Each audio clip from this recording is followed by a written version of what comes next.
Patriots Beat podcast here on the CLNS Media Podcast Network and on Patriots Press Pass. I'm Evan Lazar, joined as always by Alex Barth. We're going to talk about some of the happenings at the owners' meetings. Robert Kraft speaking to reporters this morning, Bill Belichick speaking to a media contingent yesterday down there in West Palm Beach. We're also going to hit on the overtime rules and the changes to the overtime rules for the postseason, but we got to start with the signing of the day for the Patriots. The Pats bringing in a player that once upon a time, Alex, at least in my world, I always used to say that Jabrill Peppers was a guy that I thought Bill Belichick could get the absolute most out of. He used to watch him at Michigan, that 2016 Heisman finalist season, and you see a player that has so much potential, so much versatility, so much athleticism, and you just said, wow, that's the type of guy that Bill Belichick gets his hands on. He's going to be an absolute stud in the Patriots system. Took him 5 years to finally get him here, but now the Patriots have Jabrill Peppers on a 1-year deal. Out of all of the low cost, high reward moves that they've made this offseason, all the little bargain buys they've had, this one feels like it has the most potential to have the highest upside. Maybe not the longest term, but the highest upside. Yeah, I absolutely love this signing, and you kind of talked about it there off the top, but there's a handful of players in the last 10 years in college football that, you know, you look at him and you think, man, if Bill Belichick could get his hands on him, and normally they're guys that are out of the Patriots range. Like I remember Christian McCaffrey was a guy that I personally, I think a lot of other people said that about, like, man, if Bill had Christian McCaffrey in this system, what would happen, right? And Peppers and McCaffrey are probably the two guys, and then Tyrann Mathieu would be the three guys I really think of in that mold. And yeah, I think he fills a lot of needs short term. I think he could long term. I know it's a 1-year deal, and that's probably about right. But, you know, he's going to come in initially, probably be a box safety, probably play some linebacker. He can rush the passer, too. He's a really good pass rusher for somebody his size. They're going to be able to use him everywhere. I mean, he can play from the defensive line to the back end. And I wonder, you know, long term, Devin McCourty's 35. He feels pretty year to year at this point. If he's a potential long-term replacement for Devin McCourty, or if having him as a box safety, Evan, I know you're somebody who's talked a lot about as good as Duggar is in the box, you would love to see him playing on that back end, playing that center field role. So whether it's Peppers back there, or whether it's Peppers sliding into the box to allow Duggar to play that deep role, I wonder if this affords them the opportunity to maybe start thinking about, you know, who's next after Devin McCourty, if it could be one of those two guys. So like you said, super low risk contract. I think it's up to $5 million, right? You know, good deal there. I still think Peppers can play. The other thing to remember about him, and I wrote about this on 98.5thesportshub.com before we came on. You can check that out. You know, again, he just a stud at Michigan. I mean, he was one of the most electric players in college football. He was probably the second best safety in all of college football for the decade of the 2010s. Tyrann Mathieu was number one, who, by the way, is also a free agent. And if somebody puts those two together on the same defense, I will lose my mind. If it's the Patriots, even better. Would love that. But, you know, just an absolute stud at Michigan. Athletic freak, really good player. He won pretty much every postseason award he could win in 2016 as a linebacker and as a safety. And he kind of hasn't showed up as much in the NFL, but he's been in some bad spots. I mean, he gets drafted by the Browns. He's on that 0-16 team that was a mess. Started to figure it out his second year. Then he gets traded to the Giants in the Odell Beckham deal. And here we go. You know, he's got a reset there. That was another really bad team, a really bad situation. 2020, Joe Judge comes in. They make him a captain. He had a really good year. He actually was a good player in 2020. And then last year he tore his ACL. So I don't know that his lack of NFL success, look, you can always, expect a player to do more. I don't know how much of Pepper's lack of success in the NFL I put on him. I think he's been in some really bad circumstances. I'm not saying the Patriots are what they were 10 years ago, but this right now is the best situation he's ever been in. It's the best situation he's been in since Michigan. I know he's coming off that torn ACL, but boy, if it really feels like if he was going to click, this is the time and place to do it. And if he does click, if we do get, because he's shown flashes, but he hasn't done it consistently. If we can consistently see Michigan, Jabrill Peppers in the Patriots defense, that could really be something. He'll be a playmaker. He'll be not just a contributor, but an impact player if all of that happens. Yeah, it's one of those moves where you hope that Bill Belichick is going to put him in the right places, use his skill set properly, and tap into that first round potential. This is still a player that ran in the mid 4.4s at 213 pounds, sub 7 second three cone, over 35.5 inch vertical leap at the combine in 2017, and then also had probably the best defensive season of any player in that draft in 2016 on tape. So that guy, I do think, still exists somewhere in that mold. Now, is he going to be as good as what he might have been coming out of college if the Patriots could have gotten their hands on him in the 2017 draft? No, the Pats didn't have a first round pick in that draft, and it wasn't going to happen regardless. I still look at the guy in Jabrill Peppers that he is now. I had turned on that tape last year from the Giants, and I get he's coming off the ACL, but it did happen early. It happened in week 6 or week 7, sometime in October. So he's going to be plenty healthy come training camp by the sounds of it.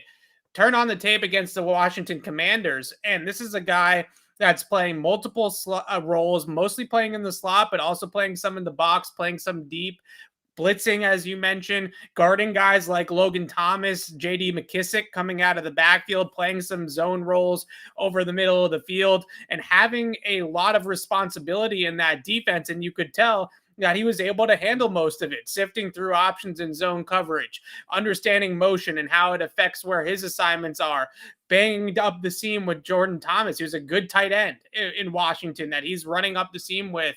J.D. McKissick, good pass catching back that he was able to match out of the backfield on a couple of routes. That tape that you saw against the Commanders last year and some of those early season tapes with the Giants last year reminded me a ton of Adrian Phillips. And I think that that's probably the best comp on the Patriots' current roster. I think Duggar and Peppers are a little bit different players in terms of physicality, play strength. I think Duggar's a little bit bigger, a little bit thicker, brings a little bit more in that respect of the game.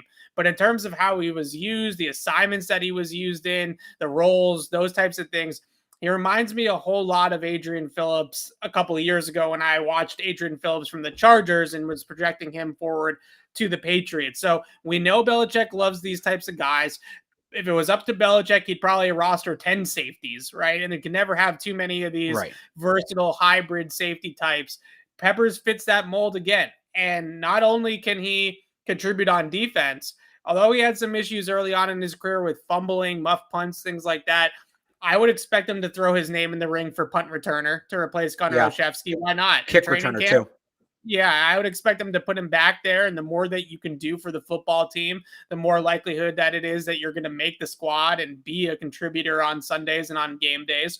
So checks a lot of boxes, gives them more depth at safety, gives them another return option with the way that things are looking there without Gunnar. And the last big picture thing I wanted to bring up here, we've talked about this a few times. Jonathan Jones tweeted about it right at the beginning of free agency, and that tweet's gotten a lot of love and a lot of attention. Positionless football in the secondary. And when we cover the Patriots, we're always looking for Bill Belichick's latest zag.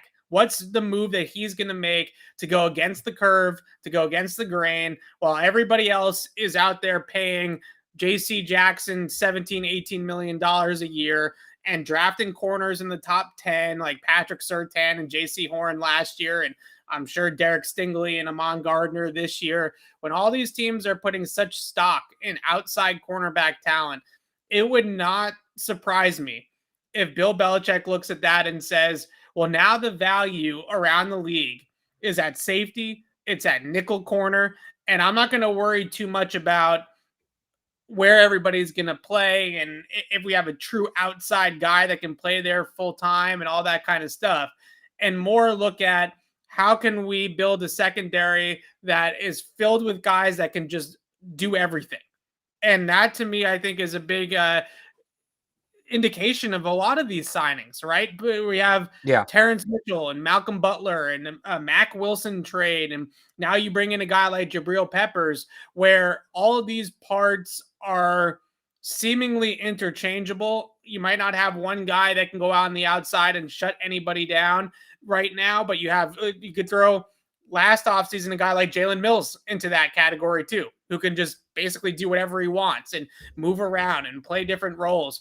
I look at this back end now for the Patriots and I say, okay, well, you have two options. You can either spend big on a corner, you can draft one in the first round, or you can go for a bunch of smart, instinctive football players that can play a bunch of different roles and move around the secondary and match up week to week based off of skill sets and mix and match and make it work. And something tells me that that's where we're headed a little bit more with Bill Belichick, because the value of this outside cornerback group in free agency in the draft is skyrocketing. Everybody on the cornerback group, if you're a good outside corner, you hit free agency, you're getting $17-18 million a year without breaking a sweat. If you're a good outside corner in the draft like Amon Gardner, you're going 5th overall.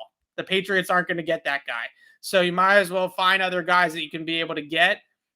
To me, I think that that's really where we're headed with a lot of these moves, and Jabrill Peppers kind of fits that mold. Well, then the next guy, I hinted at it before, and I know realistically he may be too expensive.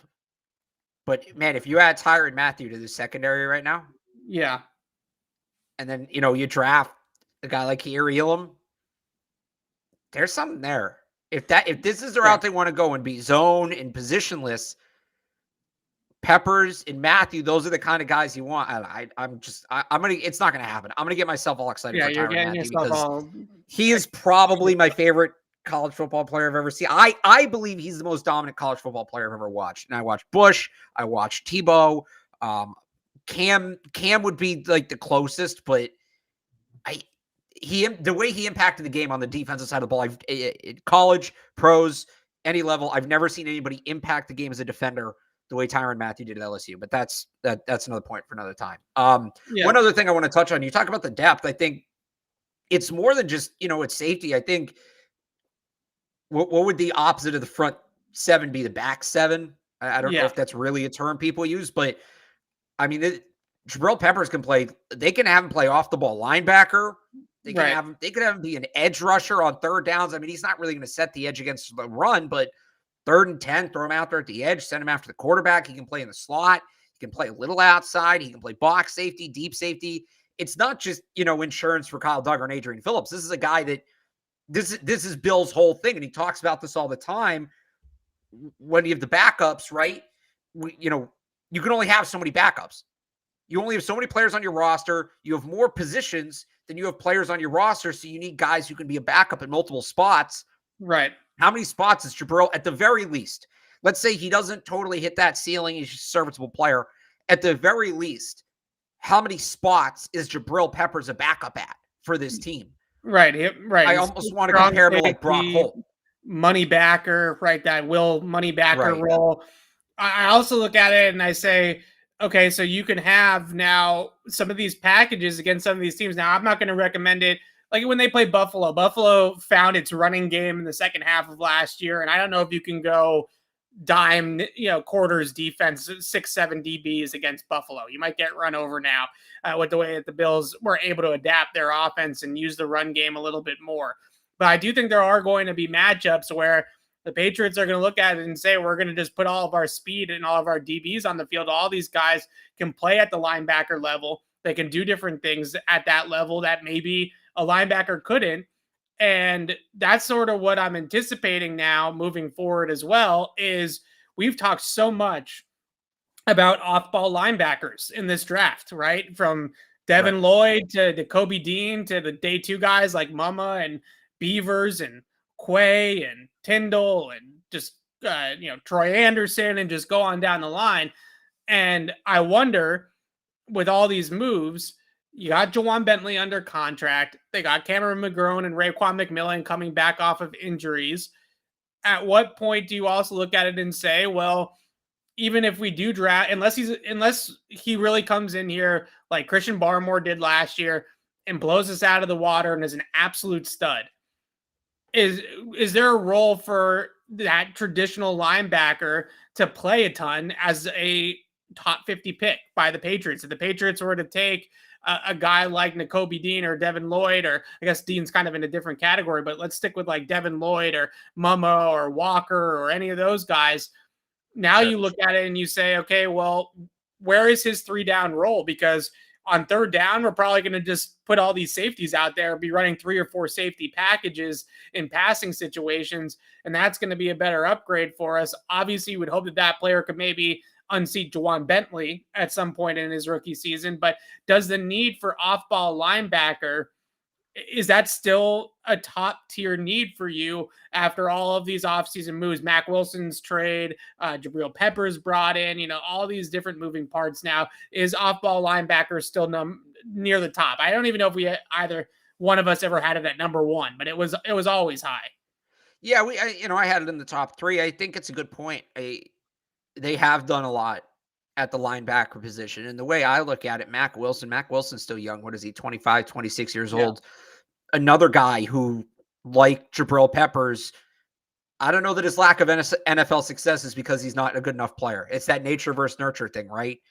I don't think the Browns really were using him correctly. I don't think they were allowing him to play to his strengths. Is Mac Wilson, and he's a little bit older, obviously, but let's say as a prospect, and I use the term prospect loosely because Mac Wilson's been in the league, but as a prospect, Mac Wilson's probably on par with most of those day 2 linebackers we've been talking about, right? Chad Mumma, Quay Walker. I don't know if you would agree with that, but I'm kind of starting to feel that way. If they want to go day 3, Nate Landman, Aaron Hanford, I still don't think it would be a bad idea to add another body. But for all the needs they've piled up this offseason, we talked a lot about this, how the draft board changed because corner became more of a need than we anticipated. Guard became more of a need than we anticipated, right? For all the needs it feels like they've added to the draft board, it does feel like linebacker has fallen. The 2 tiers we've used or I've used a lot on the show are immediate needs and luxury needs, right? An immediate need is you don't have the bodies. You don't have NFL caliber talent. Right. A luxury need is you have guys, but you could upgrade. It is starting to feel like linebackers shifting more towards that luxury need category. And look, you're counting on some things there. You're counting on Mac Wilson to kind of right what was wrong in Cleveland. You're counting on Raekwon McMillan, Terez Hall, Cameron McGrone to come back healthy and look good. Teams do this sometimes. You need to fill a position. You don't have a sure way to fill it. You find 4 or 5 guys who are coin flips, and odds are one of them is going to pan out. And it kind of feels like that's what they're doing at linebacker. I don't think that's a sustainable thing to do at a lot of positions over a long period of time. Here and there, it's not a horrible way to go about it. I'm okay with where the Patriots are at linebacker. They could be better. But I think that's, if there's one position I think they've done the best job of addressing so far this offseason, it's the linebacker position. I've liked the moves there. Yeah, that's sort of where I'm at too. If you feel like your evaluation, for example, on a guy like Devin Lloyd is that guy is going to be, I don't want to say Micah Parsons, but in that category, right? A day one impact star player. They still could use that guy in their front 7 that changes the equation for them a little bit more, that pushes the needle further a little bit more. But you just mentioned some of those day 2, day 3 guys. Now we're getting into that mix, and I am starting to think, wouldn't you, I wouldn't say wouldn't you rather, but at this point with the resources that they have, it might be a better use of those resources to look at some other positions and let's see what they get out of Cameron McGrone. Let's see what they get out of Raekwon McMillan. Let's see what they get out of all these safeties that they've brought in, and if they can be a little bit more positionless or hybrid safety types playing linebacker roles. If you draft a linebacker on day 2, but the plan on third down is to have 4 safeties out there, then where does he play? Unless he can play on the line of scrimmage, then where does he play? So that's a big thing for me as well with all this. The other shoe I think is that might actually drop once we get into training camp a little bit more. A lot of these moves this offseason that they've made as well kind of signal that guys like Miles Bryant in particular, but I'd also mention Jawan Williams in this category, and the coaches' minds just weren't cutting it last year. And they bring in veteran guys. Peppers can play in the slot. I think Malcolm Butler is best to use as a wide corner, but I think he can also potentially play nickel or in the slot, especially at this stage of his career. I look at those 2 moves in particular, Terrence Mitchell adding some depth at veteran corner on the outside, and say that the Patriots have reservations about ever having to go back into a playoff game or a meaningful game with Miles Bryant as their starting slot corner. They seem to be adding layers there to avoid that situation happening again. It's no slight on Miles Bryant. I think he's a nice player to have at the back end of your roster, potentially practice squad guy that could get elevated when needed. But clearly, I think they recognize that Bryant in particular, a full-time role for him in this defense is probably asking a little bit too much out of him. Sure. Yeah, I'd agree with that. All right, let's move on to some Robert Kraft comments this morning. Speaking to the you media, want a little breaking news for us here?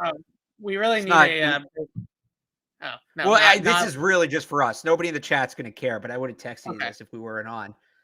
The NFL is bringing back open locker rooms in 2022 for the media. There we go. I love that. That's good news.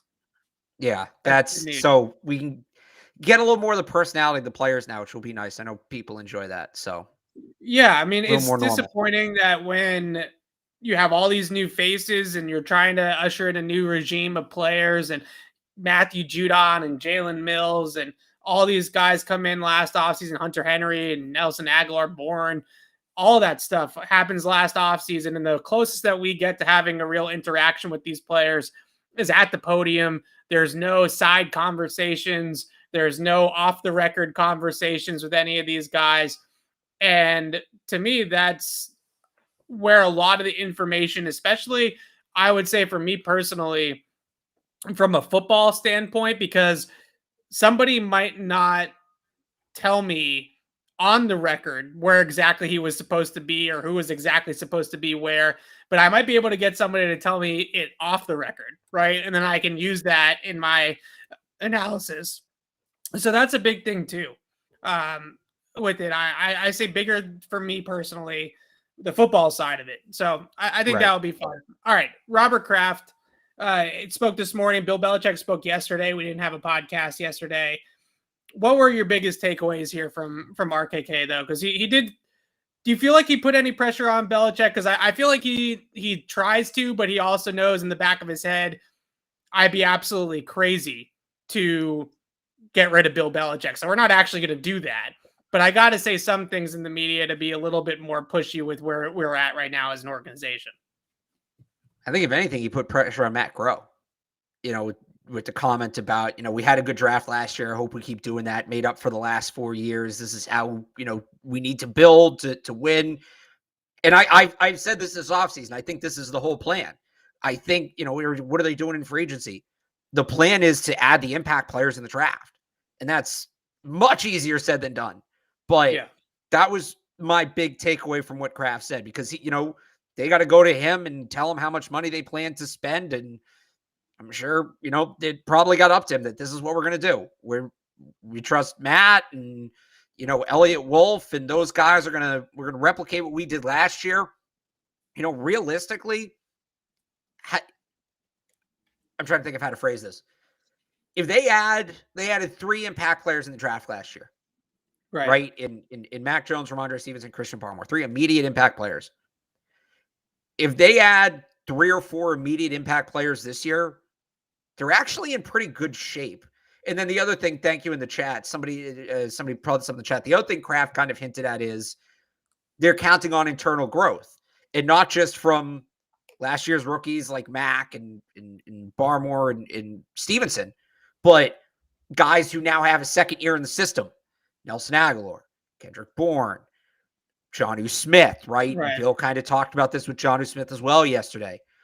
I think that the plan is, and I know it's not sexy, it's not what anybody wants to hear, any of it. I really think the plan is internal growth and playmakers in the draft. They're not trying to be splashing free agency. They're counting on their guys to get better and cheap talent in the draft. I think that's the plan between what Bill said and what Kraft said. You can agree with it. You can disagree with it. I think that's what they're trying to do. I think that's how they're trying to make the team better this year, is they're going to count on just the guys they already have in the room getting better and plugging those holes with guys in the draft. One of the things that Belichick said yesterday that I thought flew under the radar a little bit that's along these lines, he mentioned Matt Groh's handling of the draft last year as the director of college scouting and said he thought that Macro was one of the best people they had ever had in that position. I think he was talking about the director of college scouting position, not the director of player personnel, this position that Macro's in now. So last year, he gave Macro a lot of the credit for putting their board together. Essentially said he put the draft together, right? And that's really where he gave a lot of the credit to. We've talked about it in the past with guys like Elliott Wolf, guys like Dave Ziegler. Their backgrounds are mostly in pro personnel scouting and the pro game. Right.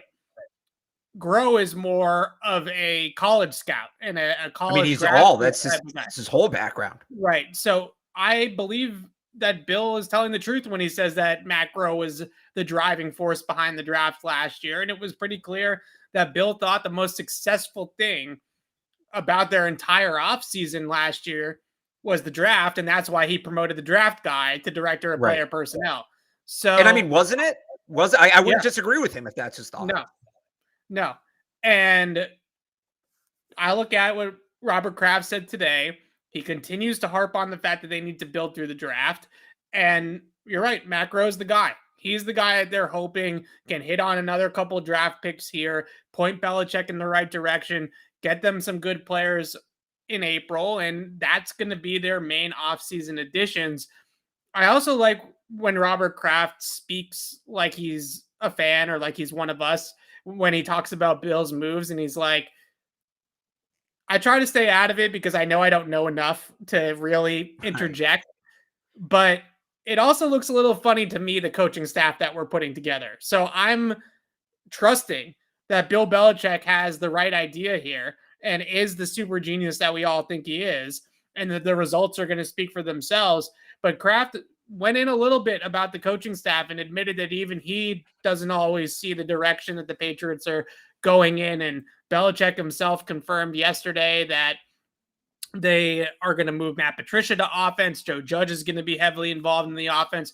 I still hope that Troy Brown and Nick Haley are going to be the driving forces there, but it doesn't seem like it. It kind of seems like they're going to allow Patricia and Judge to be the big contributors or the heavy hitters on that side of the football. I still don't feel great about it. I understand that Robert Kraft's angle is probably the correct answer for all of us on the outside looking in to say, Bill Belichick knows a thing or two about what he's doing. Let's let him do his thing. But to put Mac Jones, put this offense in those two guys' hands, it still doesn't leave a whole lot of excitement or trust in either one of those people until we see it out there on the field, and that see Matt Patricia and Joe Judge doing a good job. Right. All right. What else do we got here? From RKK. Overtime. Better. Yeah, we can talk some overtime rules. I got to admit, this one for me is, I can't understand for the life of me why people care so much about this. I understand we care so much about everything, and that's just the nature of the beast. But I really don't understand why everybody gets so damn worked up about overtime rules of all things. You look at my Twitter timeline after this news came out today that they're changing the OT rules for the playoffs, and everybody's freaking out about it or has a take or whatever. I honestly could care less which way it is. I think this way, when you look at the playoffs, you look at the history of the playoffs, when you have the best quarterbacks in the league playing in these playoff games, the Patrick Mahomes is the world, the Joe Burrows, Josh Allen, Tom Brady, obviously, Aaron Rodgers, whatever. When you give them the football and a chance to win the game, and you say you drive the field, you score a touchdown, you win the game, you go to the next round, you go to the Super Bowl, these guys are almost automatic. And I think that's what these owners look at, and they see that 10-2 record for the team that possesses the ball first in overtime and look at a competitive imbalance when they see that record. I think there's more to that record than meets the eye at times, but ultimately this was always going to happen because of that 10-2 mark. If this was 8 and a little bit more even, right? If we're 8-4, if we're 7-5, then maybe we're not having this conversation today. But 10-2 is way too stark of a difference for people to not look at it and say, are these rules really fair? But why do people get so fired up about this, Alex? Because I can't really figure it out. Because their team lost and they don't want to admit that their team is bad. this whole thing is so stupid. It's so dumb. Overtime's not going to be fair. It's not in a sport like football. That's the reality of it. If it was fair, the fair way to do it would be to get rid of any concept of sudden death and just play 15 minutes straight up. Like hockey does in the playoffs, right? Just play until somebody... No, hockey's sudden death. No, like soccer. No, hockey in the playoffs is not sudden death. Oh, it is sudden death, but they keep playing until there's a winner, right? No, but I'm saying I don't care if you score and then stop the other team and then score again. I got you. So like that's the only way it's going to be fair. And look, that's not going to happen because the union's not going to allow them to add that many snaps. But I think the thing that everybody's forgetting here, there should be no incentive for teams to take the game to overtime.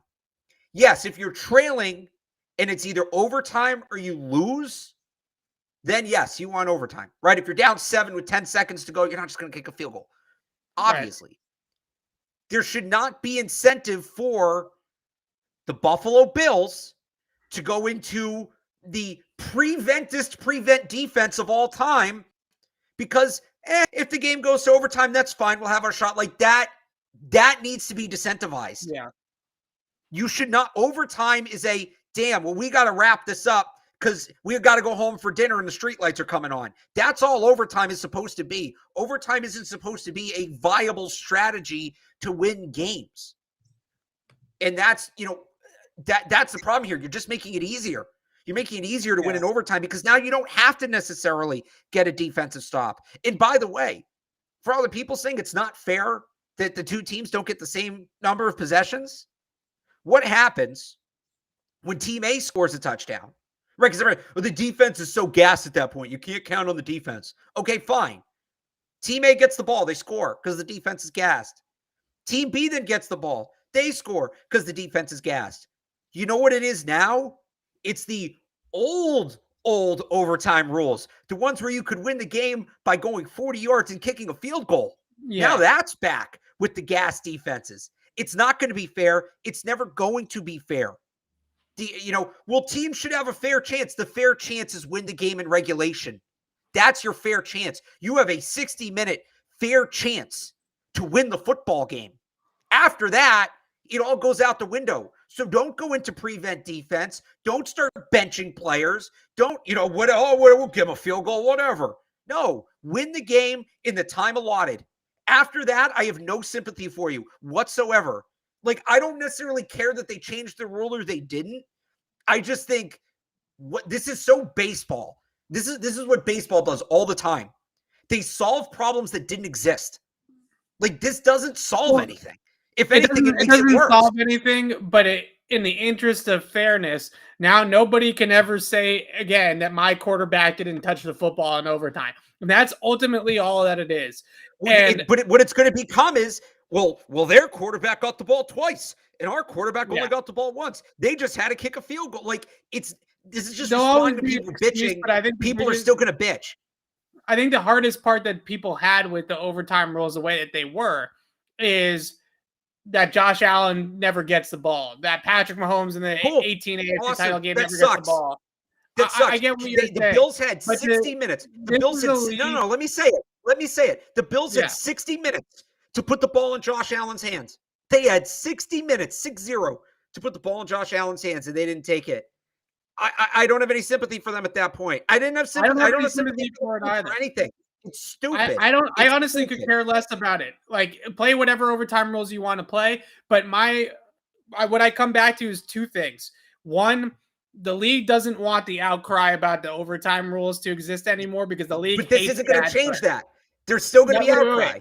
Wait, number two, and I think the most important thing out of all of this is that, and this is why I don't fully understand why they didn't just adopt a college style overtime, because ultimately what I think that they want is they want dueling star quarterbacks in overtime on a playoff stage, right? They want Patrick Mahomes and Josh Allen to be going back and forth in a winner take all playoff game, essentially in a sudden death format, but not really a sudden death format.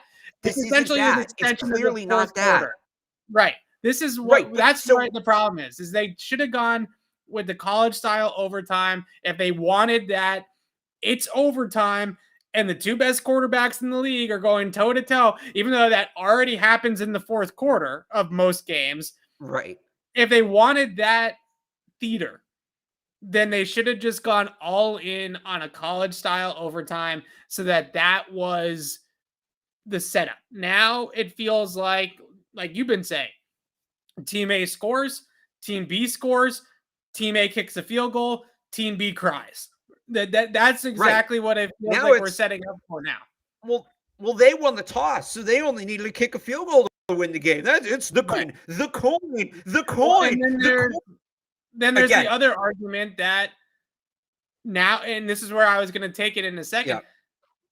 If you're Bill Belichick, because Bill's now thinking about this as a strategy, right? Of what's the best course for me to do, and he'll base it off of what's going on in game and how his defense is playing, offense is playing, all that stuff. Do you take the ball to start overtime, or do you kick it away and know what you're up against, right? Because if the opponent doesn't score or the opponent kicks a field goal, then you know that if you score a touchdown, you've won the football game. I think that there's going to be a lot of teams, Patriots potentially included, that are now going to defer in overtime. They're going to kick the ball away in overtime first instead of taking the football like most teams do, or 99% of teams do. So I don't know. I'm not saying that makes it any more fun, that there's this little added wrinkle of chess strategy or whatever, but no, it's an interesting conversation too. It's an interesting strategy conversation because, again, if you get the ball first, assuming matching results, all you need is a field goal to win the game. So there's that advantage. On the other hand, if you get the ball second, you know what you need to do to win the game. You can, even if you give up a touchdown, if they kick the extra point, you can go score and go for two, and then they don't get the shot at that field goal. So I think it comes down to your roster. Do you have better offense, defense, etc.? But it's still not. It's like, I don't want to hear that overtime needs to be fair, because the only ways to make overtime, there's only two ways to make overtime fair. I'm not going to bring it down to a 5. This is annoying. I'm sick of having this conversation. I'm sick of Bills and Chiefs fans bitching about it and using it as excuses why their team lost. That's why we have to talk about it. There's only two ways to make overtime fair, realistically. I said before, first off, play 15 minutes. Play 15 minutes. It doesn't matter what happens. It's whoever's winning, you play a fifth quarter. No sudden death, you play fifth quarter. The other way to make it fair is win by 2. So you turn the clock off, right? You go back and forth, and basically a team has to score. You have to get 2 unanswered scores, right? So I guess touchdown. If you get a touchdown, the other team kicks a field goal, I guess you'd win. But like, you give both teams an even chance to answer. Neither of those will pass because they revolve significantly more snaps, and the Union won't go for it, nor should they. Overtime's not going to be fair. The problem is there's this misconception that overtime is supposed to be fair. I'll say it again. You have 60 minutes to win the football game. And I saw somebody in the chat say, well, so does the other team. Yes, it's sports. One team's going to win. One team's going to lose. That's how this works. Okay, not everybody can win. You have 60 minutes to win the football game. That's the fairness. That's the far point. That's the fair part. Right. 60 minutes to win the football game. If you don't want it to come down to a coin flip, if you don't want it to come down to 50-50, I win the football game within those 60 minutes. I don't have pity for you if you can't win the game within those 60 minutes. That's pretty much where I'm at with it. Ultimately, if they can't make it fair. It will never be fair. So just suck it up, deal with it, win in regulation. Ultimately, just change it to college style, because that's where I know the league wants to go. I think it's a little bit too gimmicky for the NFL, and some of the old school guys that run the league and some of the old owners and coaches like Bill Belichick are going to be like, this is not an arcade game, right? This is an NFL football game, and they're not going to want to do that. But I think ultimately in the next 3 to 5 years, we're going to get to the point where it's basically set up like college. I just real quick side tangent here, because I think I just backed myself into a corner. Don't the analytics say don't play for overtime? The analytics always skew more aggressive, right? Whether it's going for it on 4th down, whether it's don't play for over, they look at overtime and say there's a lot more outcomes. There's a lot more variables that we can't control. Whereas if we go to tie the game at the end of regulation and we go for 2, we control, it's one play that we have to win. Right. Whereas if we go to overtime, you're opening up a whole nother can of worms. So I would say that they probably lean a little bit more towards avoiding overtime, but it's Right, they never finally got one right. yeah. They Okay. finally got one right. Last thing here before we wrap things up. This name has been out there a lot, and I wanted to quickly mention this as a topic just because I know Patriots fans have heard these rumors, not necessarily related to the Patriots, but DK Metcalf, what's going to happen with him in Seattle? Last year of his contract on his rookie deal, pre-agency. Bill Simmons coined that phrase, not me. I'm going to use it. Pre-agency DK Metcalf, meaning now is a time where he's going to decide whether it's going to be a long-term extension in Seattle or it's going to be playing elsewhere this time next year or even sooner than that. We've seen so many different receivers at this point, from Tyreek Hill to Devontae Adams to all these guys over the last couple of years that have moved on this contract year because the team can't agree to a long-term extension. Their current club can't agree to a long-term extension. The starting point with DK Metcalf is $20 million per year.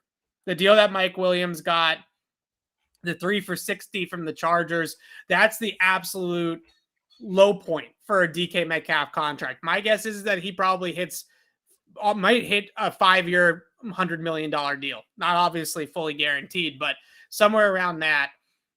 Do you buy that the Seahawks want to keep DK Metcalf? Because I believe that Pete Carroll used the same phrase he used with Russell Wilson when he said, we plan on, or whatever the wording was, to have DK Metcalf on the roster next year. Said that about Russell Wilson at the combine, and here we are. So do you think that the DK gets moved? Would you like him here in New England if he does get moved? Do you think he's worth it? What would you get up for him? Where are you on this? Yeah, I see. I don't think Seattle's going to trade him. I know that there's that quote or whatever. And look, he could want out, but they're kind of in a perfect situation where they don't have Russell Wilson's contract weighing them down. They really don't have any big contracts weighing them down. Yeah, they can afford to pay him. They're going to have a rookie quarterback on the rookie quarterback deal, the affordable deal. So they're going to have more money to spend.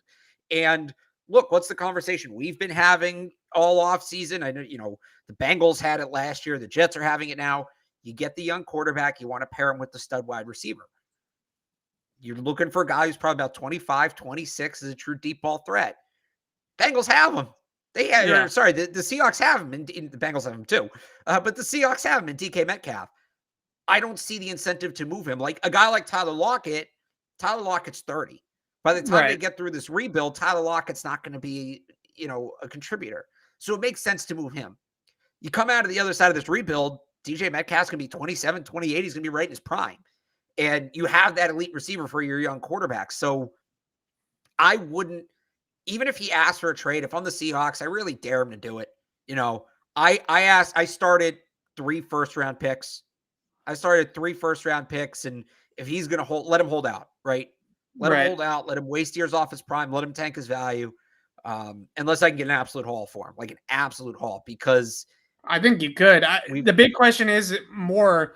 So the phrase that Pete Carroll exactly used was the Seahawks intend to have DK Metcalf on the roster, which is exactly what they said about Russell Wilson.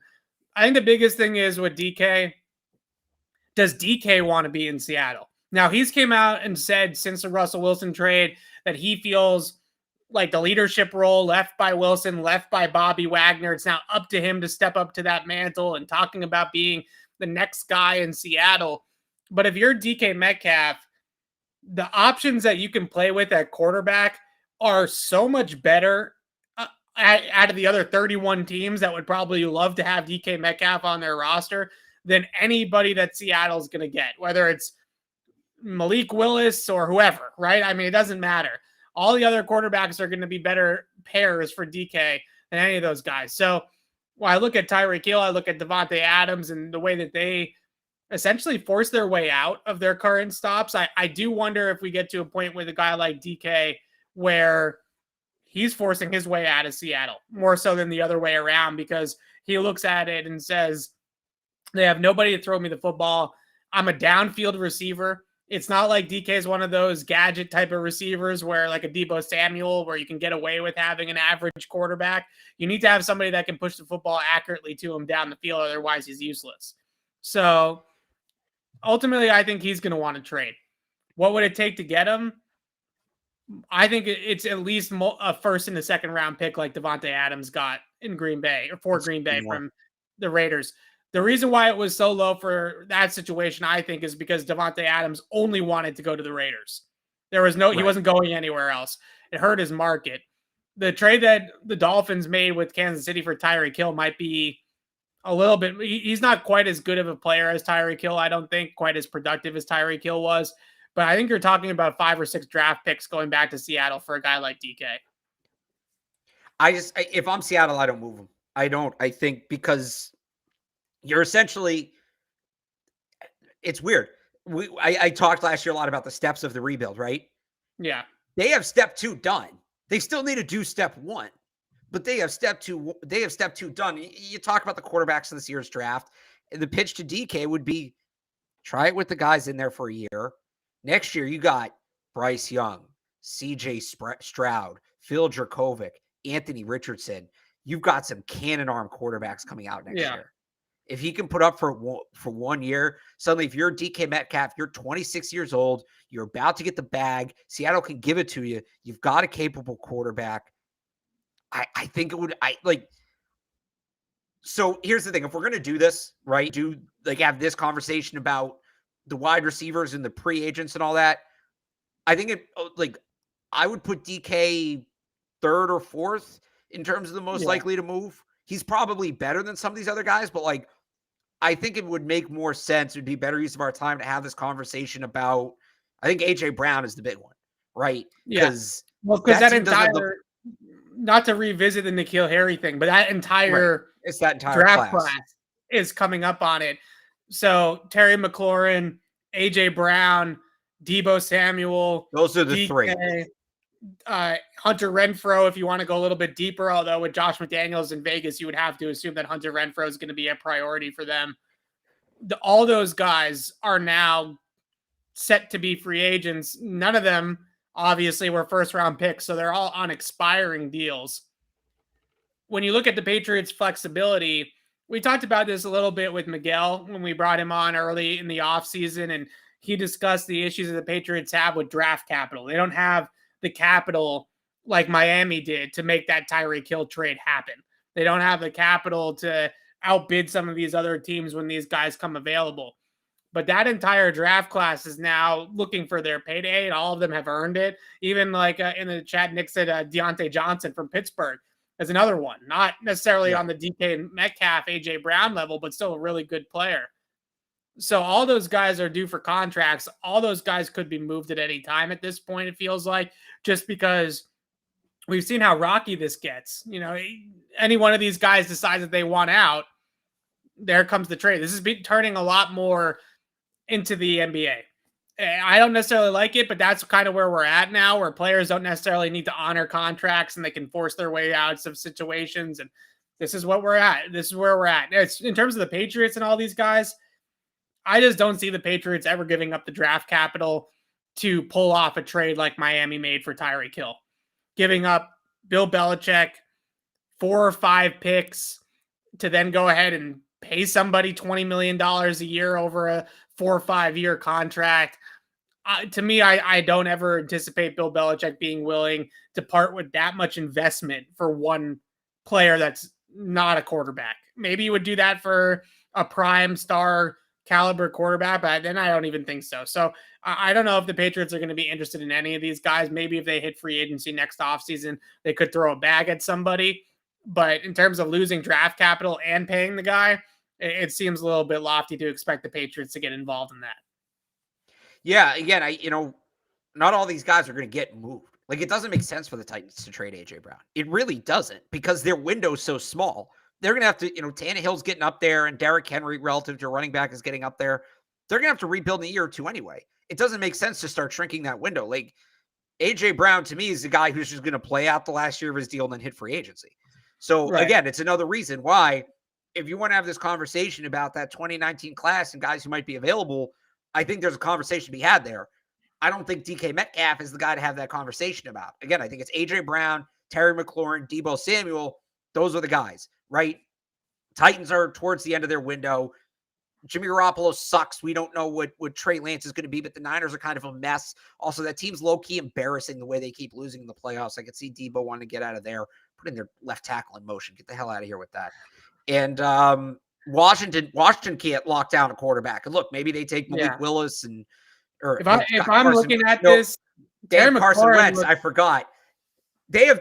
When they traded for Carson Wentz, Terry McLaurin, maybe you trade for Terry McLaurin. He should ask his way out. The guy that definitely could want out, and he's a great fit here. Right, plays inside, plays outside, runs great routes, good at the catch point down the field. I mean, he's a great football player. He seems to me like the guy that's most likely to not only pry loose because that organization's just dumb and doesn't know how to handle good assets, but also secondly, want out with Washington. I mean, what has Washington, other than drafting him and giving him an opportunity, what has Washington done for Terry McLaurin?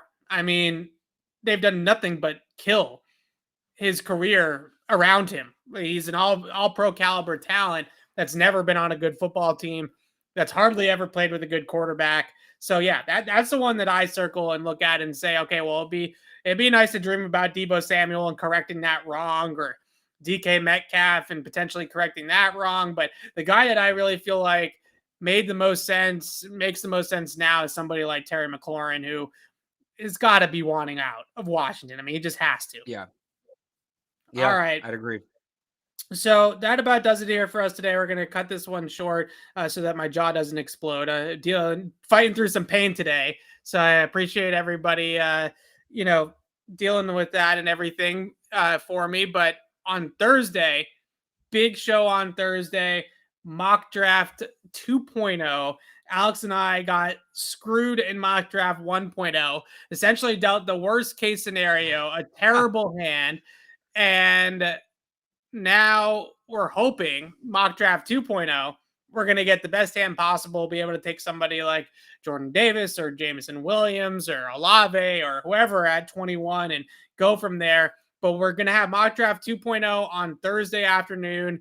And then we will be back next week. We're going to start to preview some of these position groups in the draft here on the show. We'll always have these Tuesday shows slated for some news and some latest rumblings and things like that.